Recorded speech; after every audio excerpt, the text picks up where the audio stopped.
मैं आपको कॉन्टीन्यूसली एक ऐसे कंट्री के बारे में बता रहा हूँ जो कि कनाडा का अल्टरनेटिव जो है हो सकता है। अगर आप कनाडा नहीं जाना चाहते हैं तो ये कंट्री आपके लिए एक बहुत बढ़िया ऑप्शन है, क्योंकि यहाँ पे फीस बहुत कम है, यहाँ पे आपको वर्क अपॉर्चुनिटीज़ बहुत ज़्यादा हैं और सबसे ज़्यादा बढ़िया जो है यहाँ का जो एनवायरनमेंट है that is one of the best for international student. जी हाँ, मैं बात कर रहा हूँ जर्मनी की।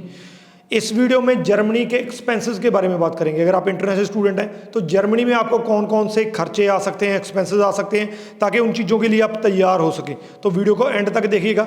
एंड तक चलते चलते आपको जर्मनी के बारे में हर एक चीज़, वहाँ पे क्या खर्च हो सकता है उसके बारे में क्लियर हो जाएगा। उससे पहले हमारा यूट्यूब चैनल जरूर सब्सक्राइब कर लीजिएगा, क्योंकि इस पर आपको ऐसी ही इन्फॉर्मेटिव वीडियोज़ देखने को मिलती है। तो बात करते हैं जर्मनी में जो इंटरनेशनल स्टूडेंट जाते हैं उनके लिए कौन कौन से एक्सपेंसेस हैं। सबसे पहले तो जो मेन दो एक्सपेंसेस हैं, one is blocked account and second is tuition fees. देखिए जो ब्लॉक्ड अकाउंट है, अगर हम कनाडा के जीआईसी की बात करें तो ये जर्मनी का जीआईसी है, ब्लॉक्ड अकाउंट है। इसमें आपको 11,208 यूरो जो होते हैं वो इंडिया के बैंक में आपको ब्लॉक करके रखना होता है। ब्लॉक का मतलब ये है कि आप उस मनी को तब तक नहीं विड्रॉ करा सकते हैं तब तक आपको वो नहीं मिलेगा जब तक वह आप जर्मनी नहीं पहुंच जाते हैं, तब तक वो ब्लॉक रहेगा। इसीलिए इसको ब्लॉक्ड अकाउंट भी बोला जाता है। तो 11,208 यूरो आपको वहाँ पे रखने हैं। मोटा मोटा 934 यूरो पर मंथ बनता है। जब आप जर्मनी पहुँच जाते हैं तो आपका एक ईसी कार्ड बनता है। उस कार्ड के बेसिस पे आपको जो है पर मंथ 934 जो है यूरो आपको खर्चने के लिए मिलता है। एक तरह से जैसे जीआईसी का मिलता है वैसे ही भी आपको पर मंथ जो है अमाउंट ये खर्चने के लिए मिलती है। तो ये ब्लॉक्ड अकाउंट की अमाउंट है। सेकंड जो है वो ट्यूशन फीस है। हालांकि जो जर्मनी में ट्यूशन फीस है वो वेरी करती है। ये एक ऐसा कंट्री है जहाँ पे आपकी ट्यूशन फीस जीरो भी हो सकती है, जहाँ जीरो की बात कर रहा हूँ क्योंकि वहाँ पे जो हायर एजुकेशन इंस्टीट्यूट्स हैं जो एफिलेटेड है उनकी गवर्नमेंट से सीधा, तो उनमें इंटरनेशनल स्टूडेंट्स को कई तरह की स्कॉलरशिप मिलती हैं जिनकी वजह से फ़ीस बहुत कम होती है। अगर हम उन्हीं हायर इंस्टीट्यूट्स की बात करें, जनरल एवरेज फ़ीस की बात करें तो 1500 से लेकर 3000 यूरो तक आपकी एवरेज पर सेमेस्टर की फ़ीस जो है आती है। जैसे कि मैं आपको यहाँ पे बताना चाहूँगा, यूनिवर्सिटी ऑफ स्टटगार्ट की जो फ़ीस है वो 1500 यूरो पर सेमेस्टर है। जो नॉन ईयू स्टूडेंट्स हैं, यानी कि जो यूरो यूनियन का पार्ट नहीं है, अगर आप इंडिया से जाते हैं, पाकिस्तान से जाते हैं, कहीं और कंट्री से जाते हैं तो ये फ़ीस है। अगर हम प्राइवेट इंस्टीट्यूट्स की बात करें तो भी फीस इतनी ज़्यादा नहीं है। अगर हम इसको कंपेयर किसी और कंट्री से करते हैं, 10,000 यूरो से लेकर 15,000 यूरो तक आपकी फ़ीस है। मोस्टली जो फीस है वो आपकी 10,000 यूरो आती है।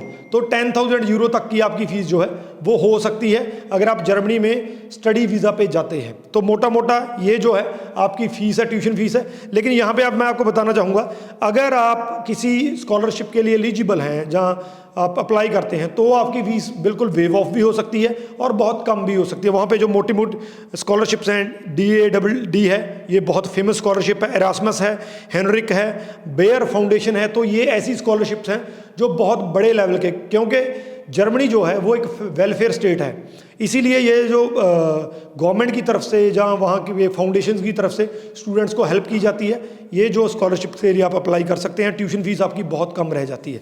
इसके बाद अगर ब्लॉक अकाउंट और ट्यूशन फीस के बाद बात करें तो सेमेस्टर कॉन्ट्रीब्यूशन आ गया। सेमेस्टर कॉन्ट्रीब्यूशन हालांकि अलग इंस्टीट्यूशन का अलग अलग जो है वो क्राइटेरिया है, लेकिन फिर भी अगर हम बात करें तो ये 100 यूरो से लेकर 350 यूरो तक हो सकता है। सेमेस्टर कॉन्ट्रीब्यूशन में जो मेन चीज़ें हैं, जैसे आपका ट्रांसपोर्टेशन हो गया, बहुत सी यूनिवर्सिटी ऐसी होती हैं, जो कॉलेज ऐसे होते हैं जो आपसे सेमेस्टर कॉन्ट्रीब्यूशन लेते हैं, उसके अगेंस्ट आपको जो फैसिलिटीज़ वहाँ पे मिलनी है कैंपस पे वो तो मिलनी है, लेकिन आपका जो ट्रांसपोर्टेशन है वो भी फ्री हो जाता है। इसके अलावा ये जो मैंने बताया वो स्टूडेंट टिकट बोलते हैं इसको, स्टूडेंट वेलफेयर का, स्टूडेंट स्पोर्ट्स का, एडमिन फीस का, तो कुल मिला के 100 यूरो से लेकर 350 यूरो तक आपका ये खर्चा हो सकता है। It all depends upon, it all varies according to your university and college. इसके बाद जो है वो APS है। जब आप इंडिया से अप्लाई करने की बात करते हैं तो इंडिया से 2022 में इन्होंने एक रूल लेके आए कि आपने जब जर्मनी में अप्लाई करना है तो आपको जो यहाँ के सर्टिफिकेट हैं, आपके जो एकेडमिक हैं, उनको सर्टिफाई कराना पड़ेगा, उनकी एवेल्यूएशन करवानी पड़ेगी APS से। तो उसके भी चार्जेस हैं। इसमें 18,000 पर 5 डॉक्यूमेंट्स हैं। आपके मान लीजिए 5 एकेडमिक डॉक्यूमेंट हैं तो उसके 18,000 INR इंडियन रुपीज़ आपको लगेंगे।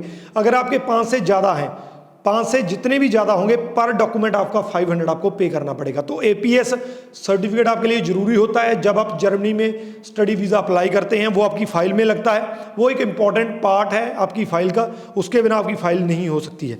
अब बात करते हैं जब स्टूडेंट जर्मनी में पहुँच जाता है, मान लीजिए आपका वीज़ा आ गया, वहाँ पर पहुँच गए, तो क्या एक्सपेंसेस आ सकते हैं, मंथली एक्सपेंसेस। जो जर्मनी में मंथली एक्सपेंसेस हैं वो 842 पर मंथ है। आपको 934 मिलने हैं आपके ब्लॉक अकाउंट से, उसके अगेंस्ट जो आपके खर्चा है वो 842 per month euro per month है। इसमें आपका रेंट आ गया, ट्रैवल आ गया, फूड आ गया, क्लोथिंग आ गया, इंटरनेट आ गया, हेल्थ इंश्योरेंस आ गया, ऑलमोस्ट सारी की सारी चीज़ें कवर हो गई इसमें। लेकिन यहाँ पे आपको मैं एक कैच बताना चाहूँगा, अगर आपके पास स्टूडेंट आईडी है, आप इंटरनेशनल स्टूडेंट हैं, तो आपको डिस्काउंट भी मिल जाता है। आपको बहुत सी चीज़ों पे इंटरनेट पे डिस्काउंट मिल जाता है, बहुत जगह आप शॉपिंग करने जाते हैं वहाँ पे आपको डिस्काउंट मिल जाता है, तो आपको डिस्काउंट भी मिल सकता है। और लास्ट में है एप्लीकेशन फ़ीस। जब भी आप स्टडी वीज़ा के लिए अप्लाई करते हैं किसी भी कंट्री में, तो आपको एक एप्लीकेशन फ़ीस देना पड़ता है जो आप एम्बेसी में फ़ाइल अपनी सबमिट करते हैं, जिसको एम्बेसी फ़ीस भी बोला जाता है। वो 75 यूरो है इंडियन स्टूडेंट्स के लिए। तो ये मोटा मोटा खर्चा है जो अगर आप जर्मनी का स्टडी वीज़ा अप्लाई करते हैं, इसको कंपेयर कर लीजिए आप USA से, UK से, कनाडा से या ऑस्ट्रेलिया से, तो आपको एक चीज़ मैं बता दूं कि ये जो खर्चा है ये काफ़ी ज़्यादा कम है वह जब हम कंपेयर करते हैं इन कंट्रीज़ के मुकाबले। तो अगर आपने एक बढ़िया डेस्टिनेशन में जाना है, पढ़ने जाना है, बढ़िया स्टडी करनी है, क्वालिटी एजुकेशन लेना है, वहाँ पे जॉब अपॉर्चुनिटीज़ भी आपको चाहिए, उसको पोस्ट स्टडी वर्क भी आपको चाहिए, तो जर्मनी आपके लिए एक बहुत ही बढ़िया स्टडी डेस्टिनेशन हो सकता है। इस वीडियो के रिगार्डिंग अगर क्वेश्चन है तो नीचे लिख दीजिए, आपको आंसर मिल जाएगा।